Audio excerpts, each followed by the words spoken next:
غوث اعظم یقیناً آئیے ہم سب سے پہلے سبز گنبد میں آرام فرمانے والے آقا جناب احمد مجتبی محمد مجتبی صلی اللہ علیہ وسلم کے بقسمانہ میں عقیدت و محبت کے ساتھ درود شریف کا نظر بشمول اللہم صلی علی سیدنا محمد وعلی آل سیدنا محمد وبارک وسلم صلی اللہ علیہ وسلم وسلم علیہ رسول اللہ. محترم حاضرین اکرام اور گھر میں پردے میں رہتے ہوئے سننے والی خواتین، السلام علیکم ورحمۃ اللہ وبرکاتہ.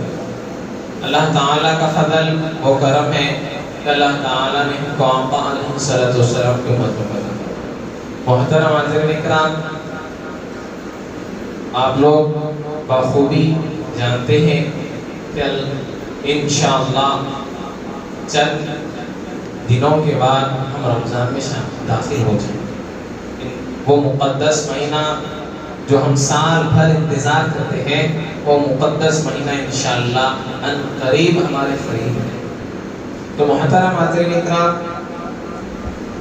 استقبال رمضان اور جو ہے توبہ، انشاءاللہ اس موضوع پر اور اس ٹاپک پر ہم جو ہے روشنی ڈالنے کی کوشش کریں گے.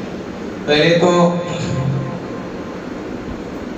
آپ دیکھ لیجئے کہ ایک اصول زندگی کا، اگر کوئی آپ کے گھر میں مہمان آئے تو آپ کوئی خاص مہمان ہے تو اس کے لیے آپ جو ہے استقبال کے لیے وہ مہمان خوش ہو جانا، تو آپ بہترین انتظام اور جو ہے اپنے گھر کو اچھے سے رونق اور روشن دان بنا دیتے ہیں. تو اسی طرح دیکھ لیجئے آپ کہ رمضان کریم آ رہا ہے، تو رمضان یہ ہمارے لیے ایک مہمان ہے.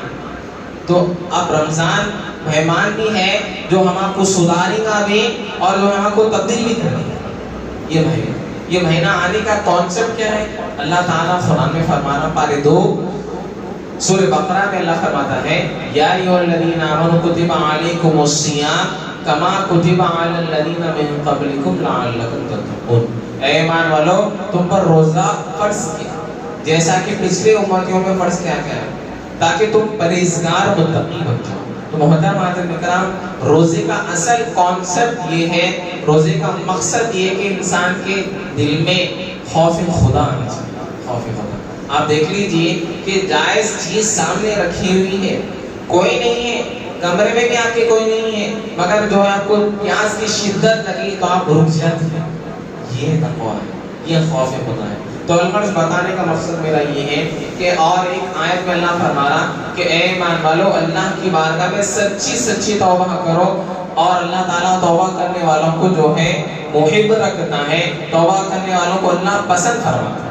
محترم حاضرین اکرام، اسی طرح اللہ تعالیٰ اور ایک آیت میں فرماتا ہے، ان اللہ یحب التوابین ویحب المتطہرین. بے شک اللہ پاک ہے اور پاک صاف رہنے والوں کو پسند فرماتا، توبہ کرنے والوں کو پسند فرماتا.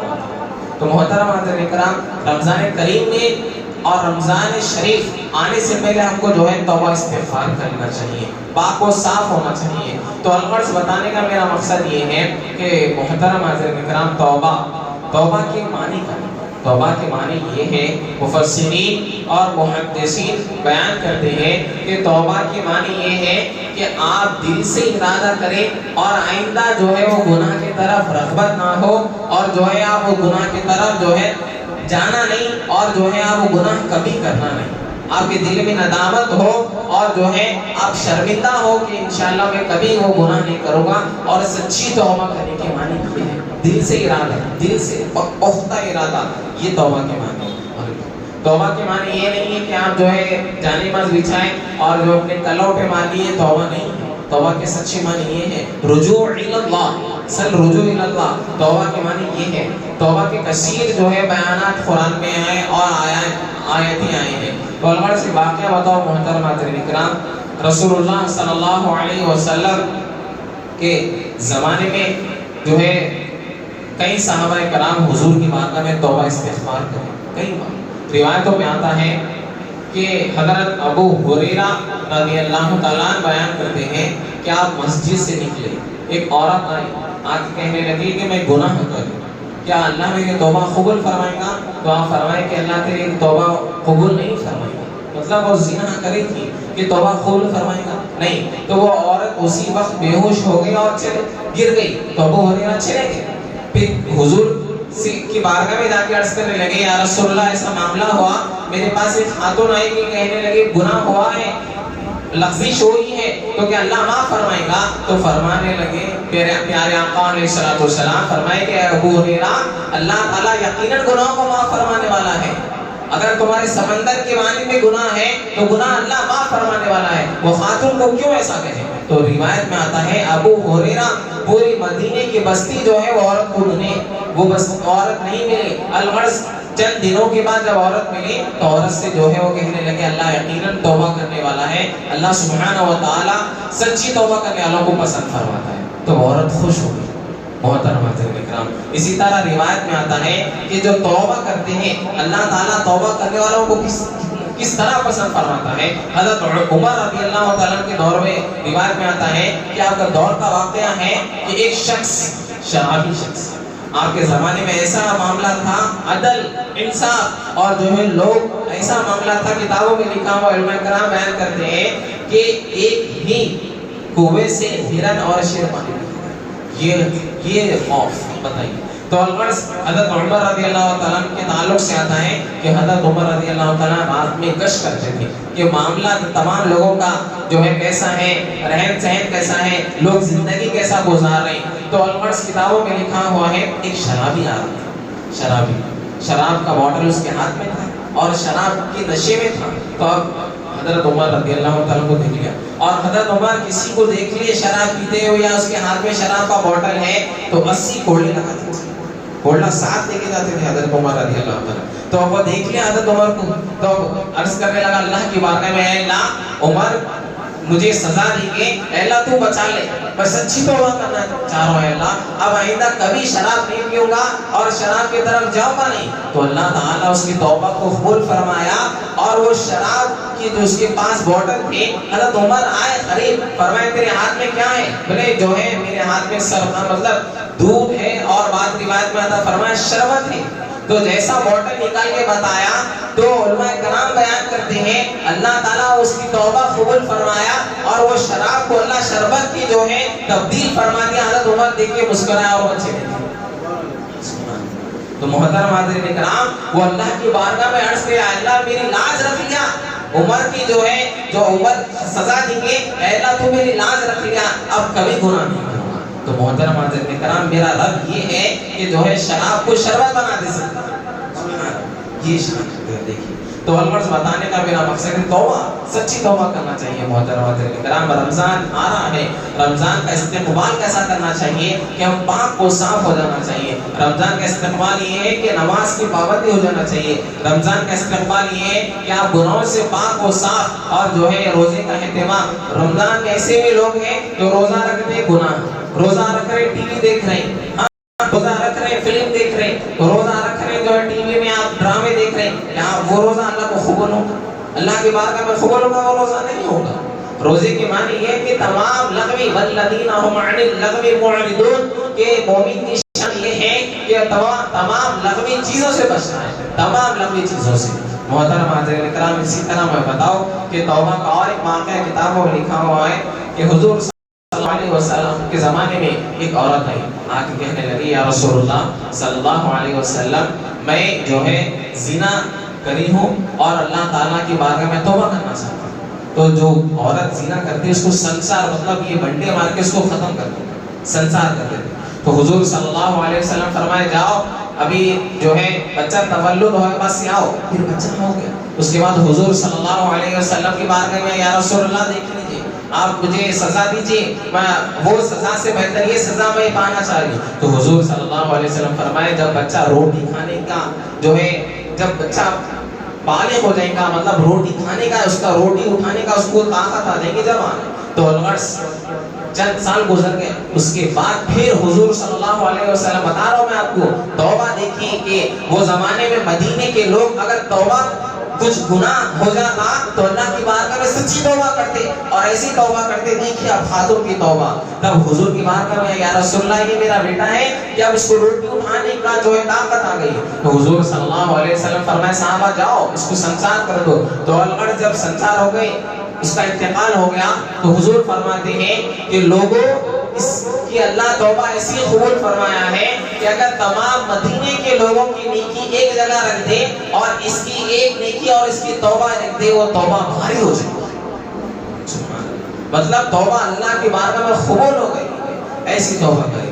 تو محترم حاضرین کرام, توبہ استغفار کرنا چاہیے. توبہ جو ہے اللہ کے نبی صلی اللہ علیہ وسلم کے تعلق سے آتا ہے.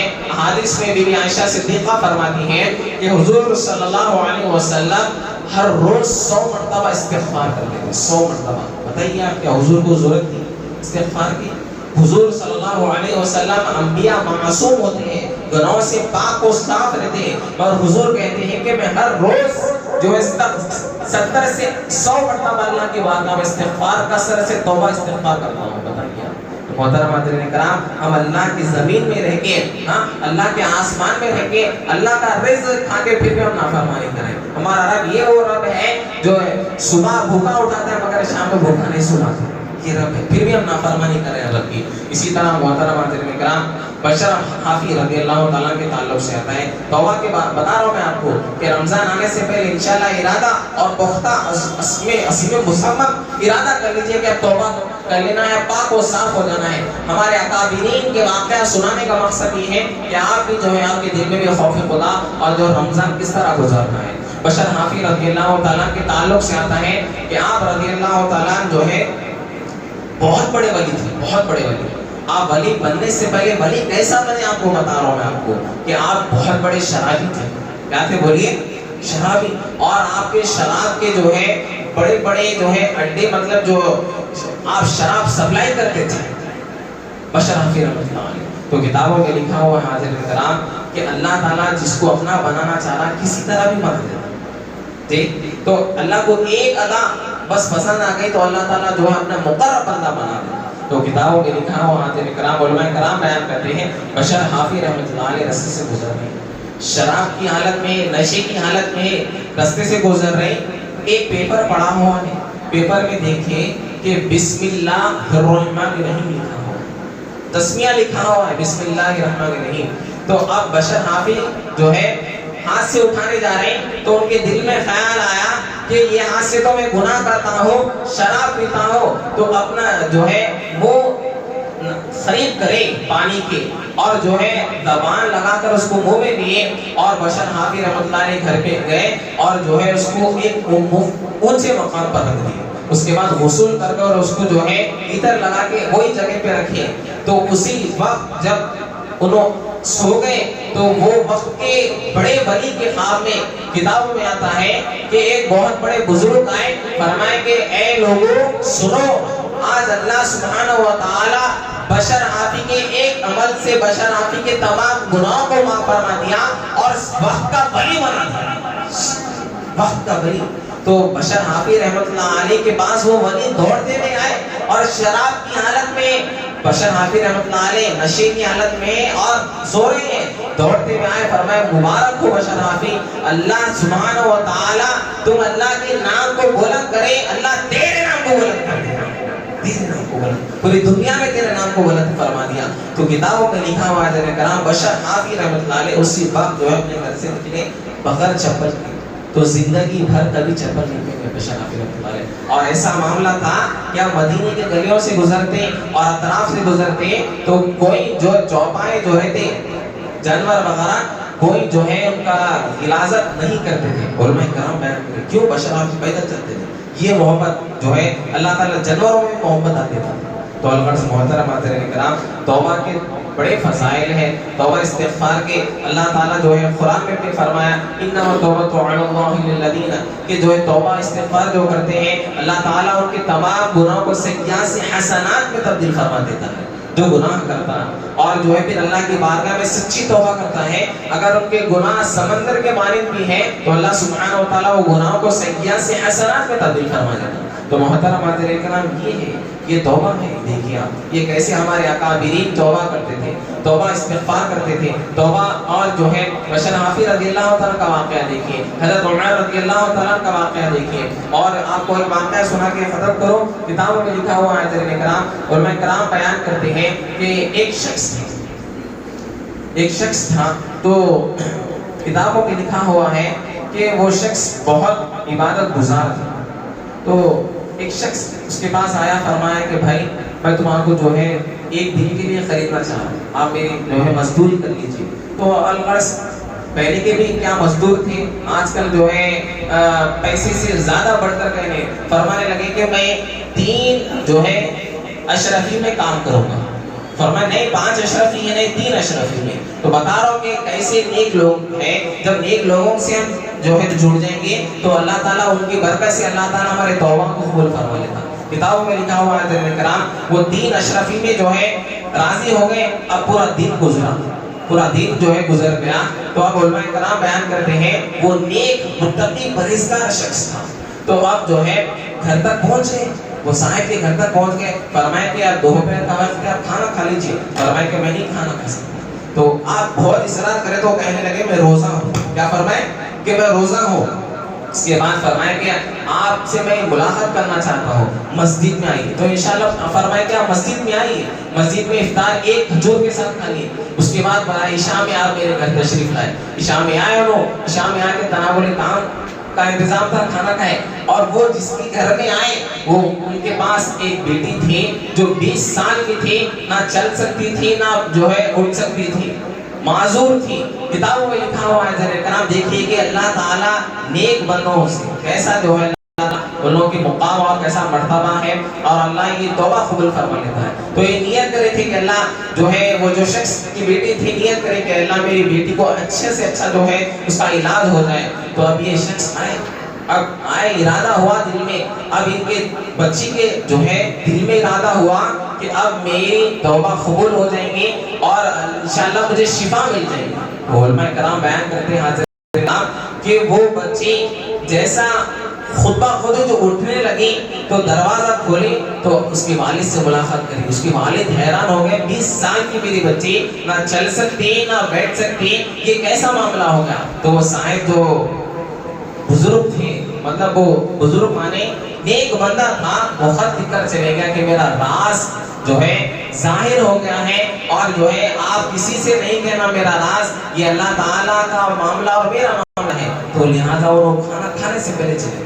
تو محترم حاضرین کرام بتانے کا میرا مقصد یہ ہے کہ اللہ والوں سے بھی ہم جوڑیں گے تو ہمارے اللہ تعالیٰ توبہ کو قبول فرما لیتا ہے. اسی طرح ایک واقعہ کتابوں میں لکھا ہوا ہے, ایک شخص تھا جو 99 قتل کرا. بخاری شریف کی حدیث ہے, 99 قتل کرا.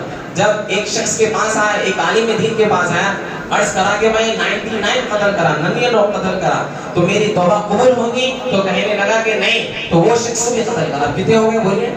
100 قتل ہو گئے. بخاری شریف کی حدیث ہے محترم حاضرین کرام. علماء کرام بیان کرتے ہیں اب 100 قتل ہو گئے. پھر جو ارادہ ہوا کہ یار توبہ استغفار کریں گے اللہ کی بارگاہ میں. اب ایک شخص کے پاس گیا, ایک صوفی کے پاس گیا, عرض کرنے لگا کہ میں 100 قتل کراؤں کہ اللہ مجھے معاف فرمائے گا. بولے بالکل اللہ معاف فرمائے گا. تو کتابوں میں لکھا ہوا علماء کرام بیان کرتے ہیں کہ وہ شخص سے کہنے لگے جاؤ یہاں سے ایک ایسی بستی ہے وہاں جاؤ اور توبہ استغفار کرو اور جو ہے کبھی لوٹ کر نہیں آنا. محترم حاضرین کرام اس سے معلوم ہوتا ہے کہ یہ بستی جو تھی وہ بستی اللہ والوں کی بستی ہے. ہم جو اللہ والوں کے پاس جاتے ہیں اس سے بھی معلوم ہوتا ہے کہ جو ہے وَابْتَغُوا إِلَيْهِ الْوَسِيلَةَ وسیلہ لیتے ہیں. تو اللہ صاحب راستے سے جا رہا, وہ شخص جیسا آگے بڑھا ٹھوکر لگی بےخال ہو گیا. اب جہنم کے فرشتے آ گئے, جنت کے فرشتے آ گئے, دونوں میں بحث ہو گئی. پھر ایک اور ایک فرشتہ آیا تو اب بحث ہو رہی کہ نہیں یہ جہنم ہی ہے. ایک فرشتہ کہتا ہے نہیں یہ جنت ہی ہے. تو وہ عرض کرنے لگے کیسا. پھر ایک فرشتہ بولا کہ زمین کو اگر اللہ والوں کے زمین کے قریب ہے تو یہ جو ہے شخص یقیناً جنت ہے. اگر گنہگار مطلب یہ اس کے گھر کے قریب ہے تو یقیناً یہ جہنم ہے. تو الغرض محترم حاضرین کرام علماء کرام بیان کرتے ہیں کہ اللہ والوں سے زمین بہت دور ابھی نکلا, انتقال ہو گیا, ابھی گیا. تو علماء کرام بیان کرتے ہیں اللہ تعالیٰ زمین کو حکم دیا کہ اے زمین اللہ والوں کے بستی کے یہ گنہگار کو قریب کر دے. تو بستی کے قریب اللہ تعالیٰ جو ہے اس کو کر دیا. جب زمین کو فرشتے مار گئے تو اللہ والوں کے زمین کے قریب ہو گیا, اللہ تعالیٰ اس کو بخش گیا اور اس کو جنت نصیب فرمایا. سبحان اللہ. تو محترم حضرات کرام, ہم اللہ والوں پر جاتے ہیں, بابا شرف الدین رحمۃ اللہ علیہ یوسفین کریمین کے پاس جاتے ہیں, تو یہی ہے توبہ. توبہ وہاں پر بھی جا کے, الغرض ایسا نہیں ہے لوگ کہتے ہیں کہ بھائی آپ تہجد میں بھی توبہ کریے, آپ مسجد میں بیٹھ کے توبہ کریے, آپ استغفار کریے, آپ یقیناً توبہ آپ کی قبول ہوتی ہے, پر اللہ والوں کے پاس جا کے آپ توبہ کریں گے تو آپ کی توبہ اللہ تعالیٰ وہ مقرب بندے کے صدقے اللہ تعالیٰ آپ کے تمام گناہوں کو معاف فرما دیتا, اور وہ مقرب بندے کے صدقے اللہ تعالیٰ آپ کو بھی مقرب بنا دیتا. تو محترم حضرات کرام, رمضان جو ہے آ رہا ہے انشاءاللہ, نیکسٹ جو جمعہ میں جو ہے انشاءاللہ رمضان میں ملیں گے, آپ بھی روزے کی حالت میں رہیں گے, میں بھی روزے کی حالت میں رہوں گا انشاءاللہ. رمضان کا اچھے سے استقبال کریے. یہ آپ خاص طور پر میں نوجوانوں سے مخاطب ہوں کہ جو ہے آپ نماز یہ تراویح کا اہتمام کریے, نماز تراویح مت چھوڑیے. 20 رکعت نماز تراویح پڑھنا ہے انشاءاللہ. بولیے 20 رکعت جو ہے چاند رات سے لے کے چاند رات تک 20 رکعت تراویح پڑھنا ہے. ایک رکعت بھی آپ چھوڑیں گے گنہگار ہیں. سنت موقدہ ہے. بہت سے نوجوان جو ہے بس یہ کرتے ہیں کہ بھائی ایک فلانا مسجد میں شبینہ ہے, 5 شبینہ پڑھ لو, اور جو ہے یہ فلانا جگہ پہ 3 پارے ہیں, بس 10 دن میں ہو گیا. اس کے بعد پھر جو ہے گپ شپ میں لگے دوست, کوئی کام نہیں آتا میرے بھائی. آپ جب مر گئے کہ آپ کا جنازہ دفنا دیں گے, اس کے بعد چہلم زیارت ختم, بھول جاتے آپ کو. آپ کے اعمال آپ کو فکر کرنا ہے, اپنے اعمال اپنے آپ کو اللہ کی بارگاہ میں پیش کرنا اور حساب دینا ہے. کوئی دوست نہیں آتا. رمضان دوستوں کے لیے نہیں ہے, رمضان حلیم بھائی بڑے اور فلانا چیزوں کے لیے نہیں میرے بھائی. رمضان عبادت کے لیے ہے, یہ عبادتوں کا مہینہ ہے جو ہے. اور اپنے خواتین سے بھی آپ کہیے کہ جو ہے بازاروں میں زینت مت بنیے. رمضان آنے سے پہلے جو ہے آپ سب شاپنگ, حضور صلی اللہ علیہ وسلم کا معاملہ, صحابہ کرام اور سلف صالحین کا طریقہ یہ ہے کہ رمضان آنے سے پہلے تمام چیزوں سے فارغ ہو جاتے اور اس کے بعد عبادت میں گزارتے. بی بی عائشہ فرماتی ہیں حضور اتنا عبادت کرتے کہ آپ کے پیروں میں برم آ جاتا, اور اتنی جو ہے قرآن کی تلاوت اور اتنا خوف اور اتنا روتے کہ داڑھی مبارک تر ہو جاتی. اشعار میں شاعر لکھتا ہے, نہ چین دل کو نہ رات سوئے, ہمیشہ غم میں ہمارے روئے, خدا کو چھوڑے نہ ہم کو چھوڑے, درود تم پر سلامت ہو پر. محترم حضرات کرام, یہ معاملہ ہے. تو لہذا جو ہے تہجد کا بھی آپ رمضان میں اٹھ رہے ہیں تو سحری میں اٹھتے نا, ایک عمل کر لیجیے. چند باتیں بتا رہا ہوں, اس کو عمل کریے. سحری میں جیسا اٹھے, اگر یہاں پر بھی آپ مسجد میں جا رہے ہیں, ایک بار تہجد میں پڑھیے. اگر نہیں جا رہے تو آپ کی مرضی, تو جیسا اٹھے آپ فریش ہوئے تو 2 رکعت تہجد پڑھ لیجیے. اس سے کیا ہوتا ہے, تہجد کی پابند بھی ہو جائیں گے جی. تہجد, اس کے بعد تہجد ہو گئی, سحری کر لیجیے. سحری کر لیے بعد سے فجر. بہت سے لوگ سحری کر سکتے جو ہے آرام کر لیتے. شاید آپ کو یہاں پر جو ہے جیسا آپ آرام کریں گے فجر چھوٹ جاتے ہیں. آپ مسجد کو آ جائیے, ذکر و اذکار کریے. مسجد کو آئیے, ذکر و اذکار, اور آپ نیت کر لیجیے ہر روز صبح اور شام استغفار کریں گے 100 مرتبہ استغفر اللہ, اور درود شریف, اور چوتھا کلمہ لا الہ الا اللہ وحدہ لا شریک لہ لہ الملک و لہ الحمد وہو علی کل شیء قدیر. یا تیسرا کلمہ بھی پڑھ سکتے ہیں. یہ 3 چیزیں کریے انشاءاللہ صبح شام, اور جو ہے فجر کے بعد یاسین شریف پڑھیے, اور اس کے بعد تھوڑا آرام کریں تو کر لیجیے. فجر کے بعد تھوڑا آرام سے پہلے آپ جو ہے وقت نکلتا 20 منٹ کے بعد اشراق کی نماز ہے, بہت بڑی فضیلت ہے. رسول اللہ صلی اللہ علیہ وسلم فرماتے ہیں کہ جو اشراق یہ ہے, میں آپ کو بتا رہا ہوں اس لیے کہ آپ جو ہے ایک نفل رمضان میں پڑھیں گے تو فرض کے برابر ہے, فرض, اور ایک فرض پڑھیں گے آپ تو 70 فرض کے برابر. تو الغرض جو ہے اشراق کی نماز ادا کر لیجیے. اور اشراق کیا ادا کریں گے, حضور فرما رہے حج اور عمرہ مقبول, حج اور عمرہ کا ثواب ہے. حج جو اشراق ادا کریں, اس کے بعد آرام کر لیجیے. آپ کی جو ڈیوٹی ہے وہ ڈیوٹی. نوجوان خاص طور پر جو ہے نوجوان پورا دن بھر سو رہے, ظہر چھوڑ رہے ہیں آپ, اس کے بعد اثر پھر فوراً جو ہے آپ جو ہے افطار کے دستر پہ آ کے بیٹھ جا رہے ہیں. کیا ہو گیا اماں, ہو گیا فلانا. یہ نہیں ہے, یہ روزہ نہیں ہے میرے بھائی. اٹھ رہے ہیں آ کے بیٹھ جا رہے ہیں, کچھ سودا نہیں, کچھ نہیں, کام نہیں, بس سو رہے ہیں. یہ نہیں ہے, سونے کے لیے نہیں ہے. اور اس کے بعد جیسا تراویح ہو گئی, رات بھر عبادت جی, رات بھر جو ہے چبوترے اور فلانا چیزوں میں یا حلیم کھانے میں وقت. میرے بھائی یہ چیز نہیں ہے. رمضان آیا تو آپ اپنے آپ کو تبدیل کریے. یہ مہینہ عبادتوں کا ہے. آپ جو ہے تفسیر جہاں پر ہو رہی ہے تفسیر میں بیٹھنے کی کوشش کریے, اور رومن انگلش میں ہے, تیلگو میں ہے, ہر چیز میں آپ خود سے پڑھنے کی کوشش کریے. جیسا تراویح ہو گئے تو آپ اپنے گھر والوں کو لے کر جو ہے عبادتوں کا مہینہ ہے کہ آپ بٹھائیے کہ انشاءاللہ تفسیر خود پڑھیے. کہ سیرت النبی کا جو ہے آپ ایک کتاب لے لیجئے، بہت سی کتابیں علماء کرام لکھے ہیں کہ آپ ایک معمول بنا لیجئے، یہ وقت میں جو ہے اپن اٹھیں گے انشاءاللہ سیرت النبی کا حضور یہ موقع ہے نا، بچوں کو بٹھائیے، اپنے زوجہ کو بٹھائیے، بٹھا کر بتا کے وہ بتائیے سیرت کے تعلق سے، یہ وقت ہے میرے بھائی۔ تو الغرض جو ہے اچھے سے عبادت کریے اور افطار کے وقت خوب دعا کریے۔ اللہ تعالیٰ افطار کے وقت اللہ سبحانہ و تعالیٰ آپ کی دعاؤں کو قبول فرماتا ہے۔ حضور فرماتے ہیں کہ جب روزے دار کے منہ سے بو نکلتی ہے، اللہ تعالیٰ جو ہے مشک سے بھی زیادہ اللہ تعالیٰ کو پسند ہے۔ تو الغرض یہ چیزیں ہیں، تراویح کا اہتمام کریے۔ بار بار کہہ رہا ہوں کہ تراویح چاند رات سے لے کے چاند رات تک پڑھنا ضروری ہے، جو آخری عشرہ ہے، اور نوجوانوں سے مخاطب ہوں 10 دن آپ آخری کے 10 دن اعتکاف بیٹھیں۔ پوروں سے میں مخاطب ہوں کہ جو ہے نیت کر لیجئے اعتکاف 10 دن بیٹھنے کی۔ حضور صلی اللہ علیہ وسلم پورا مہینہ جو ہے عبادت میں اعتکاف میں گزارتے تھے، بات علماء کرام بیان کرتے ہیں۔ اب 10 دن جو ہے اعتکاف، ہر کام چھوڑ دیجئے، آپ ابھی سے لیف لینے کی کوشش کریے۔ آپ جاب کرتے ہیں یا کہیں بھی کرتے ہیں تو آپ لیف لے لیجئے، بھائی مجھے آپ کے باس یا کہیں بھی ہے تو ان سے لیف لے لے کے 10 دن کا اعتکاف ہوا، اس میں جو ہے آپ قرآن، تفسیر، تمام چیزیں، عبادتیں، وہ سب جو ہے کرنے کی کوشش کریے۔ یہ عشرہ ہے، پہلا عشرہ جو ہے، پھر دوسرا عشرہ، تیسرا عشرہ، یہ 3 عشرے انشاءاللہ آنے والے جمعہ میں رمضان کے تمام فضائل، رمضان کیسا گزاریں گے انشاءاللہ اس کے اوپر ہم روشنی ڈالنے کی کوشش کریں گے۔ اللہ تعالیٰ کے بارے میں دعا ہے، مولا ہمارے طرح کو سننے سے زیادہ عمل کرنے کی توفیق عطا فرما۔ یا اللہ رمضان آ رہا ہے، اللہ رمضان میں خوب عبادت کرنے کی توفیق عطا فرما۔ یا اللہ تراویح کا اہتمام کرنے کی توفیق عطا فرما۔ یا اللہ 20 رکعت تراویح پڑھنے کی توفیق عطا فرما، با جماعت ادا کرنے کی توفیق عطا فرما۔ مولا باری تعالیٰ تہجد اور 5 جگہ نماز با جماعت ادا کرنے کی توفیق عطا فرما۔ مولا باری تعالیٰ ہمارے جو ہے دلوں کو پھیر دے، مولا باری تعالیٰ تیری اطاعت کی طرف پھیر دے، مولا باری تعالیٰ جس طرح صالحین بزرگان دین حضور صلی اللہ علیہ وسلم رمضان گزارتے تھے، وہ ایسا رمضان کو گزارنے کی توفیق عطا فرما۔ برحمتک یا ارحم الراحمین، والحمد للہ رب العالمین۔